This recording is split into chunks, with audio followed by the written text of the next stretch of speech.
Comics की दुनिया channel प्रस्तुत करते हैं सुपर कमांडो ध्रुव का रोमांचक कॉमिक्स विशेषांक ध्रुव खत्म भाग पहला। कॉमिक्स की दुनिया यानी बचपन की यादें।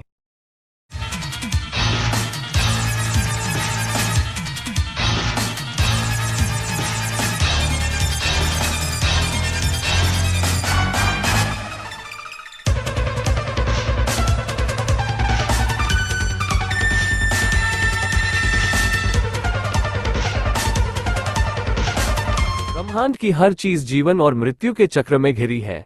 हर चीज को एक न एक दिन खत्म होना है। ब्रह्मांड को, तारों को, सूर्य को, ग्रहों को, पृथ्वी को और पृथ्वी पर रहने वाले हर जीवित प्राणी को, पेड़ पौधों को, इंसानों को, पशुओं को और पक्षियों को, सबको ऐसे ही एक दिन मृत्यु का आहार बनकर हो जाएगा। ध्रुव खत्म, और वो दिन आज आ चुका है। लड़ने की कोशिश मत कर, मृत्यु से बच नहीं सकता तू। तुझसे पहले 2 जाने ले चुका हूं मैं। तेरी आत्मा को खींचने के साथ मेरा अभियान पूरा हो जाएगा और मृत्यु यज्ञ शक्ति से आजाद होकर फिर से मृत्युलोक को जा सकेगा। इस घटनाक्रम पर यकीन करना मुश्किल लगता है, लेकिन सारे तथ्य इसी तरफ इशारा कर रहे हैं कि ये सही में मृत्यु है, और अगर ये सच है तो आज मेरी जिंदगी की आखिरी रात होगी। राजनगर, एक ऐसा महानगर जहां पर कदम कदम पर पैसा कमाने के तरीके बिखरे पड़े हैं, सही भी और गलत भी। और इस गलत राह ने पैदा किए हैं माफिया गैंग्स, और पैसों की हवस ने इन माफिया गैंगों को एक दूसरे के खून का प्यासा बना दिया है, ताकि अपराध साम्राज्य पर कोई एक गैंग एक छत्र राज कर सके। खत्म कर दो हारून, इसी के साथ इसका पठानिया माफिया गैंग भी खत्म हो जाएगा और हमारे रास्ते का एक बहुत बड़ा कांटा निकल जाएगा।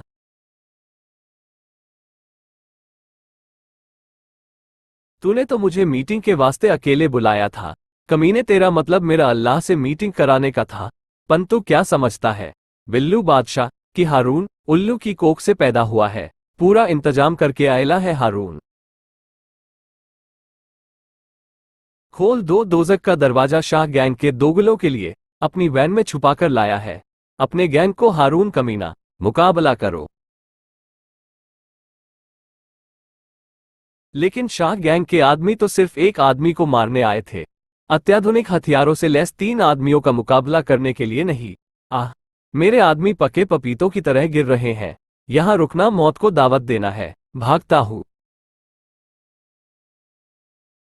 बिल्लू शाह भाग रहा है बॉस। भागेगा कहाँ? उसको तो मैं दौड़ा दौड़ाकर मारूंगा। ट्रांसमीटर से सिग्नल निकलते ही जवाब में एक हेलीकॉप्टर हाजिर हो गया। वाह, आपने इसका भी इंतजाम करके रखा था बॉस। मौत आसमान से ही आती है, बिल्लू की मौत भी आसमान से ही आएगी। मशीन गन, रॉकेट लॉन्चर और मिसाइलों से लैस इस हेलीकॉप्टर के जरिए चलो सिसोन।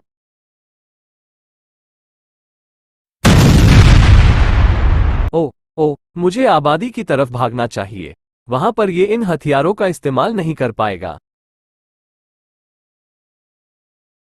धमाकों से बचते बचाते बिल्लू शाह तो राजनगर के आबादी वाले इलाके में आ गया था, लेकिन ऐसा करके उसने अपनी जान के साथ साथ हजारों निर्दोष जानें भी खतरे में डाल दी थी, क्योंकि हारून ने घातक वार करने जारी रखे थे। तू क्या समझता है हारून डर जाएगा? नहीं डरेगा हारून, पन तू मरेगा बिल्लू, आज ही मरेगा। राजनगर का रखवाला घटनास्थल पर पहुंच गया था, लेकिन फिलहाल वो सिर्फ एक दर्शक का किरदार ही निभा सकता था। ये तो हारून है, माफिया बॉस, लेकिन अब ये बच नहीं पाएगा, क्योंकि पुलिस हेलीकॉप्टर भी आ चुका है। राजनगर पुलिस तुमको चेतावनी देती है, हेलीकॉप्टर तुरंत नीचे उतारो, वरना हमको तुम्हें गोली मारकर गिराना पड़ेगा। तुम आगे चलो, हम पीछे पीछे आते हैं। हे भगवान, हारून पूरी तैयारी के साथ आया है। रॉकेट, ग्रेनेड और मशीनगन से लैस होकर इसको उतारना ही होगा। जान का खतरा मोल लेना होगा। फिलहाल हारून का हेलीकॉप्टर मेरी स्टार लाइन की रेंज में है। स्टार लाइन अटकाकर हेलीकॉप्टर के अंदर पहुंचने की कोशिश करता हूं। बॉस ध्रुव। ओह, स्टार लाइन हेलीकॉप्टर तक नहीं पहुंच पाए। ध्रुव, तू ध्रुव से निपट, में बिल्लू को उड़ाता हूं। बिल्लू की कार तो एक धमाके के साथ हवा में उड़ गई, लेकिन ध्रुव को उड़ाना आसान नहीं था। हेलीकॉप्टर तक पहुंच पाना अब नामुमकिन है। फिर इसको कैसे रोकूं? यस, दोस्तों की मदद लेनी होगी। चू चू चू। जवाब तुरंत आया। और जब चिड़िया ध्रुव के पास से दूर उड़ी तो उसकी चोंच में एक एसिड कैप्सूल दबा हुआ था। अच्छा मौका है, बिल्लू को तो दोजक का रास्ता दिखा ही दिया है, अब उसके पीछे ध्रुव को भी भेज देता हूं। ध्रुव को मारने की धुन में चिड़िया की हरकत पर किसी ने ध्यान नहीं दिया। फ्यूल टैंक पर गिरी एसिड की उस धार ने एक सुराख कर दिया था। अरे, फ्यूल की मात्रा कम होती जा रही है, शायद टैंक से फ्यूल लीक कर रहा है। लीकेज बहुत धीरे हो रही लगती है और हमारे पास बहुत फ्यूल है, ध्रुव को मारकर ही जाएंगे। जिद छोड़ो बॉस और बाहर देखो, फ्यूल की धार नीचे गिर रही है और ध्रुव उस फ्यूल की धार पर निशाना साध रहा है सिग्नल फ्लेयर से। हेलीकॉप्टर को समुद्र की तरफ ले चलो। ईंधन की धार पर चढ़ती हुई आग की लपट। ध्रुव ने चेतावनी दे दी थी, अब समय वार करने का था। फ्यूल टैंक तक पहुंची और एक धमाके के साथ हेलीकॉप्टर के चिथड़े उड़ गए। हारून और उसके आदमी समुद्र में कूद गए हैं। वे जरूर सुरक्षित होंगे, अभी उनकी खोज करता हूं। लेकिन पानी में हेलीकॉप्टर के मलबे के अलावा और कुछ भी नहीं है, यानी हारून और उसके आदमी घायल तक नहीं हुए हैं और सुरक्षित पानी से बाहर निकल गए हैं। मैं ढूंढूंगा उनको और सजा दूंगा उनको इस विनाश की। विनाश भारी मात्रा में हुआ था। नहीं, यह नहीं हो सकता। प्राचीन जगन्नाथ टेकरी का मंदिर नष्ट नहीं हो सकता। लेकिन यह सच है, ये काम उन गुंडों का है जो इंसान तो इंसान, भगवान तक की परवाह नहीं करते। मरना होगा इनको, मृत्यु का भोज बनना होगा सभी माफिया गुंडों को।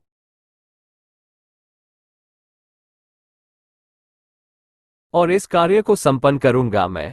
स्वामी भूतभूति महाकाल के आह्वान का यज्ञ करूंगा मैं। मृत्यु को धरती पर सशरीर बुलाऊंगा इन गुंडों के प्राण हरने के लिए, ताकि सभी अपराधी इस घटना को देखें और भय से धर थर कांप कर अपराध करना ही छोड़ दें। जय महाकाल। अगले दिन से सारे शहर में इसी यज्ञ की चर्चा थी।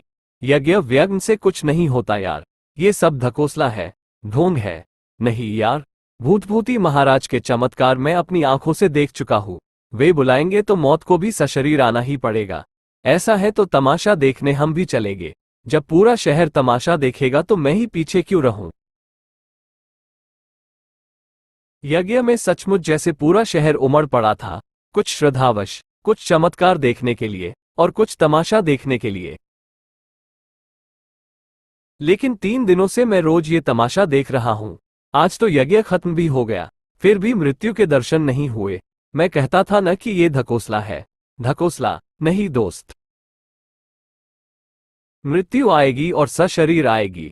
पाप के पुजारियों को उठाकर ले जाने के लिए इंतजार करो। पूरे राजनगर में एक दहशत सी व्याप्त हो रही थी। अरे कांपती क्यों जा रही हो भगवन? मौत तो रोज सैकड़ों को धरती से उठाकर ले जाने के लिए आती है, अब आएगी तो क्या हो जाएगा? मजाक मत उड़ाइए, कह देती हूँ मौत सशरीर आ रही है, असमय आ रही है। अगर स्वामी भूतभूति मृत्यु को संभाल न पाए तो हम सब मारे जाएंगे। आश्चर्यचकित तो ध्रुव भी था। कमाल है, इतनी सुनसान सड़कें तो मैंने पहले कभी नहीं देखी। हर आदमी इस डर से अंधेरा होते ही घर के अंदर घुस जाता है कि कहीं सचमुच मृत्यु नजर ना आ जाए। अपराधी तक घर के अंदर ही रह रहे हैं, ये कमाल हो गया। खैर अच्छा ही है, मैं पुलिस हेडक्वार्टर 2 मिनट पहले ही पहुंच जाऊंगा। हर आपदा न्यूज चैनल वालों के लिए लॉटरी का टिकट साबित होती है। यह आपदा भी ऐसी ही थी। हर न्यूज चैनल इसका विश्लेषण करने में जुटा हुआ था। भारतीय न्यूज चैनल में आपका स्वागत है मिस्टर ठाका।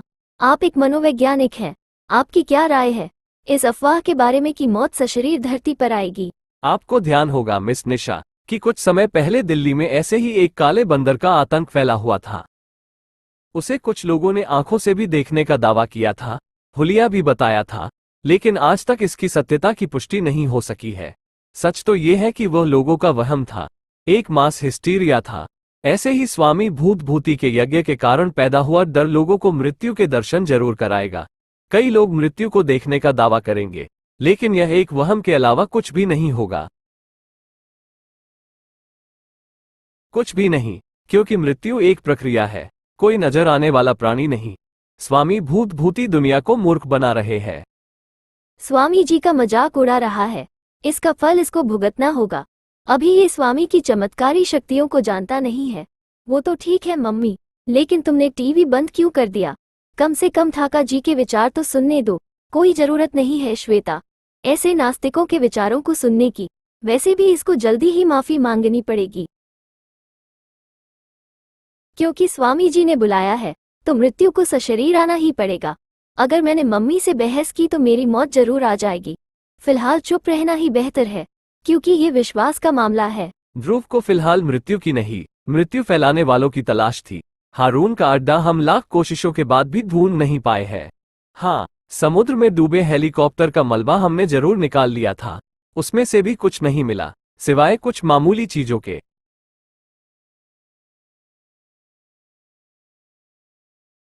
इनमें ऐसा कुछ भी नहीं है जिससे उसके ठिकाने का अता पता चल सके। ये चाबी, ये जरूर उसके घर की चाबी होगी।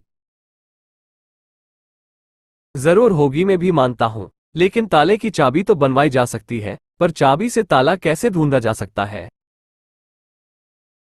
ये की रिंग चांदी की है, लेकिन काली पड़ गई है। चांदी जैसे जैसे पुरानी होती है उसकी सतह काली होती जाती है ध्रुव, लेकिन ये की रिंग लेटेस्ट डिजाइन का है। ये समुद्री हवा के रिएक्शन से काली पड़ गई है, और ऐसा राजनगर के सिर्फ माड एरिया में होता है। हारून का घर वहीं पर होगा।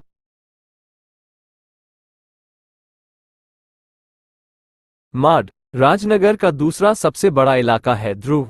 वहां के हजारों मकानों में से भला हारून का मकान कैसे मिलेगा?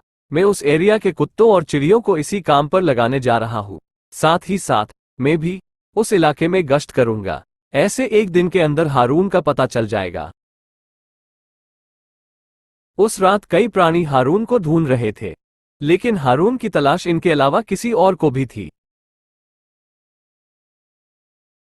जो शायद प्राणी ही नहीं था। छोड़ दे हमारा रास्ता। खबर उसी एरिया में गश्त लगा रहे ध्रुव तक पहुंचने में देर नहीं लगी। क्या अजीब सा डरावना प्राणी, चलो मैं देखता हूं।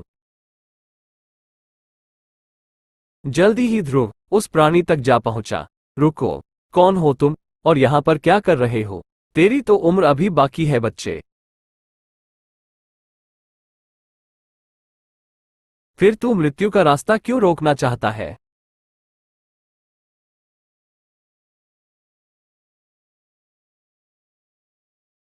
मृत्यु, मेकअप करने से कोई मृत्यु नहीं बन जाता। तुरंत वापस जाओ, वरना मैं तुमको आतंक फैलाने के आरोप में गिरफ्तार कर लूंगा। मैं बहादुरी से बोल तो रहा हूं, लेकिन न जाने क्यों मेरा दिल एक अनजाने डर से धड़क भी रहा है। लौटना तो मुझको होगा ही। सच पूछो तो मैं आना भी नहीं चाहता था, पर यज्ञ शक्ति ने मुझे विवश कर दिया है। मेरा समय व्यर्थ मत करो। मुझे शीघ्र कार्य समाप्त करके मृत्युलोक वापस जाना है। मृत्युलोक नहीं, जेल जाओगे तुम। जेल क्या होता है? खैर, तुझे अब समझाना ही पड़ेगा कि मौत किसी के रोके नहीं रुकती। इसने तो तीव्र ऊर्जा का वार करके मेरी मोटरसाइकिल के टुकड़े टुकड़े कर दिए। शुक्र मना कि यह वाहन था, तेरा शरीर नहीं। अब मैं चला दुष्ट हारून के प्राण हरने। तुम्हारा ड्रामा तो मैं अभी बंद करा देता हूं। तुझे मैं नहीं, तेरा घोड़ा ही मारेगा। हिननन।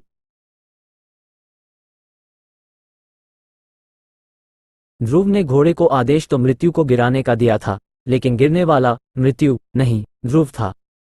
यह क्या, घोड़े तो मेरी बात समझ भी जाते हैं और मान भी जाते हैं, लेकिन इस घोड़े पर उल्टा असर कैसे हो गया? तू अभी भी सच्चाई को नहीं मान रहा है। ये घोड़ा नहीं है, खुरखोरा है। घोड़े जैसा दिखने वाला इकलौता विषैला प्राणी मृत्यु का वाहन है ये। लेकिन तुझे अभी भी विश्वास नहीं हो रहा है, इसलिए तुझे विश्वास दिलाने वाला दृश्य दिखाता हूं। मृत्यु के मस्तक पर लगा अनोखा सितारा अलग अलग रंगों में चमकने लगा। ओह, यह क्या? चारों तरफ से धुंधली आकृतियां मुझे घेर रही हैं, मुझ पर हमला कर रही हैं। मृत्यु की गुलाम है ये आत्माएं। अब तेरे शरीर में दौड़ता दर्द तुझे मेरी सच्चाई का एहसास करा देगा। मैं तो ऐसे कई इंसानों को जानता हूँ जो ट्रिक के द्वारा ऐसे भूत प्रेतों के दर्शन करवा सकते हैं। इससे यह साबित नहीं होता कि तुम सचमुच मृत्यु हो। ट्रिक का अर्थ शायद भ्रमजाल होता होगा। भ्रमजाल सिर्फ भ्रम पैदा करते हैं। लड़के दर्द का एहसास पैदा नहीं करते। जी तो चाहता है कि तेरे प्राण निकाल लूं, और मैं ऐसा कर भी सकता हूं, क्योंकि मेरे पास यह अधिकार है कि अगर कोई प्राणी मेरे काम में रुकावट डालने की कोशिश करे तो मैं उसके प्राण हर सकता हूं, फिर चाहे उसके भाग्य में उस समय की मौत लिखी हो या न लिखी हो। अब मैं उस अधिकार का प्रयोग करके तेरे प्राण हरूंगा। आह, कुछ समझ में नहीं आ रहा है। अगर यह सचमुच भ्रमजाल है तो मुझे दर्द क्यों हो रहा है? दिल बुरी तरह से धड़क रहा है, शरीर से सारी शक्ति खत्म होती लग रही है। चाहे ये सच में मृत्यु हो, लेकिन मुझे मुकाबला तो करना ही है। सबसे पहले अपने शरीर में फैलते दर्द का संपर्क अपने दिमाग से काटना होगा, और इसके लिए मैं इस्तेमाल करूंगा अभी हाल में सीखी चाइनीज विद्या का एक्यूपंक्चर का। ध्रुव की बेल्ट से निकली पतली सुइयां उसके शरीर के खास भागों में धंसने लगी और दर्द का एहसास खत्म हो रहा है। एक्यूपंक्चर थेरेपी अपना काम कर रही है। अब परेशान करने वाली दूसरी चीज का भी इंतजाम करना पड़ेगा, आंखों का, जो मुझे इन आकृतियों को दिखा रही है। अब मुझे न आत्माएं नजर आएंगी और न ही इनके वारों का दर्द महसूस होगा। अब मुझे मृत्यु को इन आत्माओं को वापस बुलाने के लिए मजबूर करना होगा। चू चू, चिड़िया द्वारा दिशा ज्ञान न कराते ही, और इससे पहले कि मृत्यु को ध्रुव के इरादे का आभास हो पाता, ध्रुव के हाथ उसके मस्तक के सितारे की तरफ बढ़ चले थे। आत्माओं का संबंध इसी तारे से है, क्योंकि इसके चमकने के साथ ही मुझे आत्माएं दिखने लगी थी। ध्रुव का शरीर मृत्यु की तरफ लपक पड़ा। ओ, बड़ी तेज दृष्टि है तेरी। तू आत्माओं को कैद करने वाले तारे का संपर्क मुझसे तोड़कर आत्माओं से बचना चाहता है, लेकिन मृत्यु तारे को मुझसे अलग करना तो दूर, कोई प्राणी इसका स्पर्श तक नहीं कर सकता। स्पर्श करते ही ध्रुव को जो झटका लगा,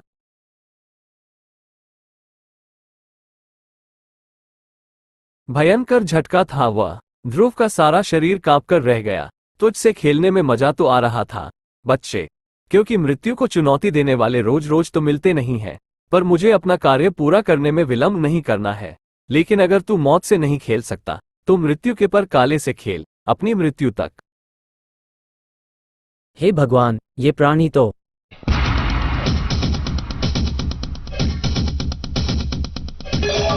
सीधे नर्क से उतरा हुआ लग रहा है। बिल्कुल ठीक समझा है तूने प्राणी। मैं नर्क से ही आ रहा हूँ। बस मुझको यह नहीं समझ में आ रहा है कि एक मामूली इंसान के प्राण निकालने के लिए मृत्यु ने उधेड़ी को क्यों बुलाया है। खैर मुझे क्या, जो नर्क में करता हूँ यहाँ पर भी करूँगा, तेरी खाल उधेड़ूंगा। ऑफ, बगैर इस उधेड़ी से निपटे मैं आगे नहीं जा सकता, और मृत्यु भाग रहा है। ये शर्तिया हारून की जान लेने के लिए ही जा रहा है। मुझे मृत्यु को रोककर मृत्यु के सशरीर आने की अफवाह को गलत सिद्ध करना ही होगा।